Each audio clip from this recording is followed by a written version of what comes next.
Hey, I'm Decathlon Gamer. Welcome back to Out of the Park Baseball. This is episode number 9, and we have started the season fairly well. It's 4-2, so 4 wins, 2 losses through the first week of the season. But the waiver wire continues to be a place that I've been acquiring players. I have 3 right now that we've just picked up over the last 2 days. I've already picked up a few throughout the past week that I've made space and worked things around for, but it's getting harder and harder at the moment to make upgrades because well, we keep acquiring talent and it's all players that have to go onto the 40-man roster. And to make space for them, I'm having to make trades. And that is something that we continue to do right now on the 40-man roster. The only player who is not very good is Danny Ortega. But as he is our backup catcher and as Luke Melee is our starting catcher, those two are irreplaceable at the moment as I've not been able to find better options through shopping these players around. So we are kind of stuck there. But we're already starting to get into that phase where guys like Troy Harris are in jeopardy of losing their spots. Louise Fuller is definitely a target to go right now, but I have not been able to find anybody who necessarily wants to offer us anything in return for him that's going to make us better. But Gilbreth, a 50-55 with only 35 control, is a starting pitcher that we have that I've been wanting and trying to hang on to, but now that we have Viveros, who we've just picked up, we seem to have a step in the right direction that could allow us to move on from Gilbreth as somebody in there. Francisco Perez is another strong reliever that we've been able to add in. So again, the relievers are becoming more and more expendable by the day as I'm acquiring more and more talent. And that's where we're going to have to really shop around to make some space. I have room for one. So Perez is an obvious candidate for that, but somebody's going to have to make way from the 26-man roster for him. Looks like Ibar is the guy who's going to have to make way. So we'll see if Ibar can be sent down. So that's our first step. Yeah, he's out of options. Okay. Maybe not him. Okay, so Duarte I was able to send down. So there's one clear, and there's one replacement. But I'm going to have to make space for these other players. So back to shopping players, which is something I've been doing throughout the week. The waiver wire is going to really settle down here shortly. As you have your early season, it's late April now. So a lot of the major league teams in particular, they're 3 to 4 weeks into their season, and as a result, you're seeing a wide range of waiver players as they are settling into that first month. Guys that made the roster but then aren't panning out, and then they're trying the prospects in their place. That's going to thin out, and so we will be settling in ourselves here shortly. We might only be a week into our season, but the major leagues are a bit further along. And we'll settle soon enough. Very early check-in on how things are progressing. We are 6-4, so we've played 10 games now. Budget equal on top for the league, so we're looking good on that part. But the player payroll, last place. I mean, we have really, really managed things well when it came to finances. We've got us right at the bottom. So far, our attendance per game is up 7,000 from a year ago, so that is good. Our revenue per game is 150,000 higher, so we are bringing in some money on that front. That's really helping us out. Right now, our projected expenses are 100 million. Our projected revenue is 181 million, so we are well into a positive balance as we see things currently.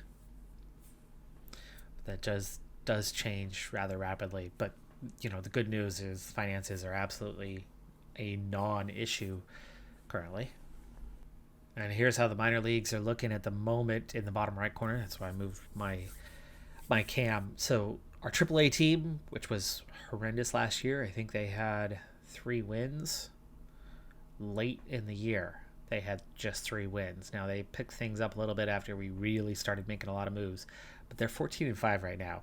Our AA team is absolutely stacked, 15-1 right now, and our single A team is 13-3. Now the other two, their seasons have not started, so those are records from last year. Now, where those 2 teams were stacked last year and the rest was garbage, and we've flipped that this year. Those bottom 2 look really awful right now, but their seasons will start after the draft, so hopefully we'll fill out our minor league system a lot more than we already have. But you can see the drastic turnaround. Also looking in that next column over, our bullpen so far has been really good through 10 games. Our starting lineup, Beau Burrows, he's only had 2 starts and he's not been good in those 2 starts, but that first start was really bad. He had a really bad first game of the season. His second game was definitely better, but I'm not sure where that puts him just yet. So Beau Burrows, there's a candidate for trade potentially, as we certainly don't want any major weak spots. We could take him plus somebody else and maybe get a better upgrade, in replacement, as we certainly have some depth in our minor league system to make some moves. As for the starting lineup for our first 9, Valadares, not a great start to the season, but he does have 7 RBI and a couple homers. So while he's not necessarily hitting the ball well, things are happening in a positive direction. It's only 9 games. It's only 37 at bats. And like I said, he does have some RBI at least, so I would expect him to turn that around. But overall, the team as a whole is hitting really well. I mean, the first 5 guys are all hitting over 300. Well over 300. I mean, the lowest of those is a 324 at the moment. So we are pitching well. We are batting well. And through 10 games, our team stat rankings, we are top 5 across the board here, until you get down to stolen bases and base running and runs against. And, the pitching staff outside of strikeouts has improved drastically. It's top 8 everywhere. Pretty much everything is top 8 outside of base running, starters ERA, which are only slightly below that. So, wow, what a difference. 10 game sample, tiny sample. This will settle down after about 30 games to really see where the team stands. But so far, we have really reworked this roster for the good. Yes, we lost our 2 key pieces, but there was no way at this level that we were ever going to be able to afford to hang on to those pieces anyway. Remember, our entire salary for the entire organization right now is equal to just one of those guys, just Flint. Pedrero wanted more money than our entire roster is making right now. So it had to be done. Right now, things are looking pretty dang good for this group. Let's push forward more, though. 10 games is just too small of a sample to really assess where this team is at. So let's give it a couple more weeks and see how things are shaping up. I'll still keep an eye out on the waiver wire, but I really think that's going to settle down, or at least at the moment it looks like it has. And so I think we are going to settle into a groove. Other than Burrows, I've been happy with everybody's performance so far. You never quite know when it comes to scouting, but Telton and Sydney, who are both playing at senior level, have had really good starts. Dennis Santana is outside of the stamina part, showing good progress as well. Jake Newberry, Kevin Kelly has a couple negatives and a positive, so mixed bag on him, but look at the strong improvement of our players. Yeah. Carrillo, kind of the only one who was struggling, but he was a player who was struggling for us anyway. I mean, this was a guy who played a bit Last season, he played 109 games. This is one of those only pieces that we had left over from the original roster, and we've put him down in AAA. He hit 220 last season, just not enough. Kamai, who I got out of a trade, not looking great at the moment, but otherwise, things are going so well as we have this update. 7-6 at the moment. We are playing just above 500 ball, but I said we were going to push forward a couple weeks, and let's keep pushing forward. That was just a quick update. So one thing I've done this season that I did not do, that I didn't focus on last season, is I've actually gone into my lineups and not just picked who my starting 9 are, but give an indication of who's the utility, who's the backup, how often should they start, giving a lot more detail to my AI management in order to keep this team on top of things. And so far we are holding as a just above 500 team, 10-8 now, and got to keep pushing along, got to keep chugging along. But this team is getting better and better. Also, I was able to get an upgrade when it came to catcher finally, as we picked up Brendan. Actually, Brendan Roberts was at AAA level, non-roster kind of guy, and I ended up having to make a move to get him onto the roster, which means a couple more trades, but it's been working out in our direction. We don't have a ton of speed with this team, but there's plenty of guys there that are 65 plus. I mean, you got 4 guys in our outfield players set that do offer some of that. And, like I said, the pitching has been pretty good. Burrows, it's 2 more games. He got 1 win there. He did have a loss in there, but that ERA is starting to settle down quite a bit from where it was, down to 7 now.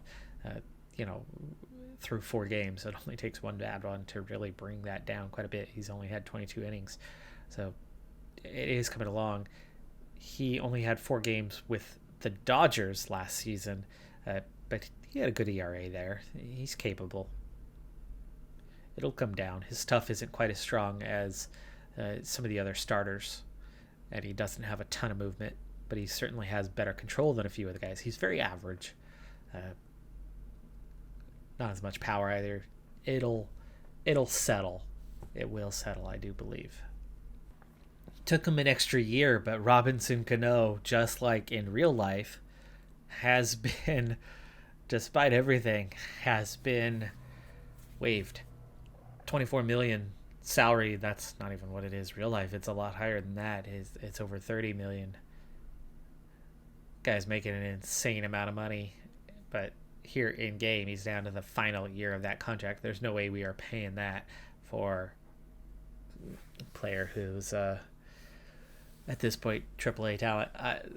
The best move that the Mariners have made in recent years was trading Robinson Cano. What we got back in return was massive. I say we, as somebody who's from Washington. Getting forced into that 10-year deal to keep him in Seattle was crazy harsh, massively overpaid, and I was so scared about that deal when it was signed. But he played well for a handful of seasons, and the gullible Mets, who were very much in a win now mode, trying to get that World Series title, traded for him after they had been so close a year or 2 prior, traded for him and took the whole salary that remained, and he has done nothing for them. Absolutely nothing.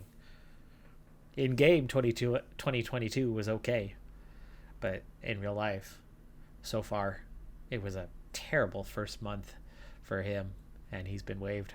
And they're eating up $33 million or something like that. 37 maybe.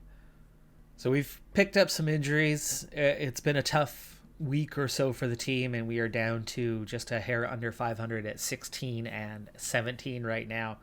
But the signs of progress are so evident from a year ago. I just cannot reinforce that enough. So here's where the team is sitting. We're down to just 3 guys over 300, but a lot of guys in the upper 200s, so they're hitting fairly well.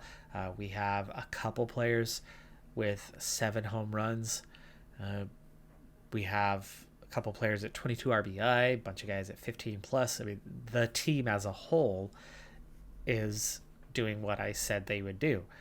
The whole group is doing pretty well. Let's start with those batters. So the two catchers, they're not great, but they're hitting over 200, and their wins above replacement is hovering just about at a 0. And that's our two weakest guys. But the infielders, Jordan Juarez is not doing too great, but he's the backup anyway. Hitting 152, but otherwise the set's doing okay. Luke Williams is doing really well. He's definitely playing well. Valadares still hasn't picked it up. He's still only hitting 160, and that's making me nervous about his role. But Elijah Thompson, Luke Raley, and Jose Vasquez are all playing pretty well. So maybe Vasquez, well, he's not playing that well at 238. Maybe Vasquez needs to take over from Valadares if this continues much longer. As for the pitching staff, it has settled down. Ibar's not doing great. He's got a fairly high whip and ERA, but he is literally our last guy on the roster, and I would have sent him to AAA, but he has no options. So we would have to trade Ibar, and with only 3 lefties in the entire pitching staff, it's not something I want to do just yet. Cummings not doing too great either. He's got a similar whip, similar ERA. Flores has been called up due to an injury to Paxton Squire. Paxton Squire was doing pretty well, but this pitching staff as a whole, the weakest guys were average guys a year ago. And where we had a few players that did good, this is almost an entire staff that is doing as good or better. We're right in the middle of the division in the standings. Batting wise, we are between 6th and 9th in every category, and pitching wise, we are between 9th and 11th in most categories, with a couple outliers. Not giving up the long ball is helping. Going from not getting the strikeouts to getting lots of strikeouts here recently. But yeah, 9th to 11th is not quite middle, but it's definitely not the bottom where we were 13th to 15th in every category. We've moved up a lot, and batting wise, we've moved up a ton. So really, really happy, with the group. AAA, not perfect, but at 27-14, they're good. The AA and single A have been outstanding so far this season. So again, we went from 0 minor league depth, 0 quality at the top outside of 2 guys, to we are suddenly, just a year later, just by wheeling and dealing and playing smart, we have a minor league system that, at least through 3 levels, is very good, very deep compared to those around us, and we have turned ourselves into a 500 ball club just like that, on the smallest budget of anybody in the league. I could not be happier with the progress we have made in a very short period of time. Now, are we done? Are we there? Hell no. We're still in the 3rd tier, for one thing. We're still not looking like a team that's going to face promotion anytime soon, but we have absolutely turned this thing around in just 1 year. We started the rebuild project right about 1 year ago, and we're not dead last with prospects around us. We are just like that, having made significant gains. Plenty of work still to do, though. We'll keep up with it, but this group anyway should cruise through this year right around mid-table. The biggest thing coming up on us at the moment is we are approaching the draft, our first draft, just about 2 weeks from now. So really excited for that one to come up and see what we can do in that first go. That's going to do it for this episode, though. I'm Decathlon Gamer. Like, comment, subscribe, and I'll see you next time. Have a good one. Be safe out there, and bye for now.